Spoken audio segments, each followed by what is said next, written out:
हरिओम प्रभु, आप सभी को मेरा आत्मीय प्रणाम। गुरु शिष्य परंपरा जो है उसके ऊपर बहुत कुछ साहित्य अवेलेबल है। ओशो जो है उन्होंने गुरु शिष्य संबंधों को बड़ी अच्छी तरह से एक्सप्लेन किया है। आप उनके कौन सी भी किताबें पढ़ लो, जैसे कि भक्ति सूत्र है, महावीर वाणी है, भगवान गौतम बुद्ध के ऊपर उन्होंने बहुत सारी किताबें लिखी है। इतना ही नहीं, बाहर के जो देश है वहाँ के जो चिंतक है, फिलोसोफर है, उनके ऊपर भी उन्होंने बहुत कुछ लिखा है और उनकी किताबें जो है ना पढ़ने लायक होती है। क्या हुआ, एक दिन मैं उनका भक्ति सूत्र किताब पढ़ रहा था, तो उसमें एक पन्ना, एक दो पैराग्राफ इतने सुंदर थे गुरु शिष्य के केमिस्ट्री के ऊपर, तो मुझे लगा मैं आपको उसके बारे में थोड़ा बता दूं। ओशो की वाणी और उनका जो लिखने का तरीका है वो कुछ अद्भुत है। अब मेरी इतनी तो कोई पात्रता है नहीं, लेकिन मैं कोशिश करूँगा कि गुरु शिष्य केमिस्ट्री के बारे में वो क्या कहना चाहते हैं। ओशो कहते हैं, ऐसा समझो कि हमें दूध का दही बनाना है, तो वो पूरी प्रक्रिया पूर्ण होने के लिए उसमें 1 चम्मच दही डालना पड़ता है, और वो जो 1 चम्मच दही है वो गुरु है। बस 1 चम्मच दही बिल्कुल वो गुरु के भांति है। दही के बनने के पहले दूध की 2 अवस्थाएं होती है। एक अवस्था दूध का फट जाना और दूसरी अवस्था दूध का दही बन जाना। अगर लंबे समय तक आपने दूध को वैसे ही रखा तो वो दूध फट जाएगा, और फटे हुए दूध की अवस्था ऐसी होती है जो अवस्था इंसान की मौत के समय होती है।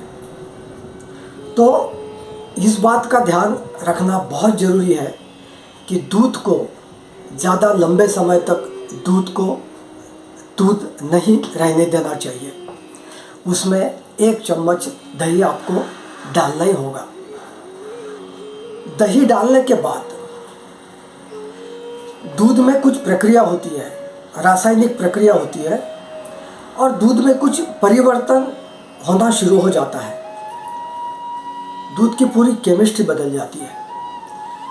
फिर आगे की जो यात्रा है बड़ी सुगम हो जाती है।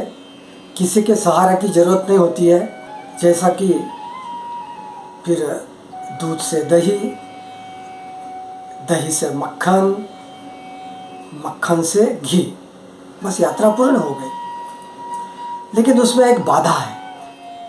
घी बनने के पहले जो प्रक्रिया होती है, उस प्रक्रिया में गुरु आपको हमेशा कड़वा लगेगा, खटास से भरा हुआ लगेगा, तुम्हें तोड़ेगा, मिटाएगा, तुम्हारी रसायन की प्रक्रिया पूरी तरह से ध्वस्त नष्ट कर देगा, क्योंकि उसे आपको पूरा बदलना है। कई बार आपको वो चोट भी करेगा। तो उस काम के लिए शिष्य को एक बात हमेशा ध्यान रखना है कि गुरु के सामने किसी भी प्रकार का ईगो नहीं होना चाहिए। ईगो आपको घर में रखना है।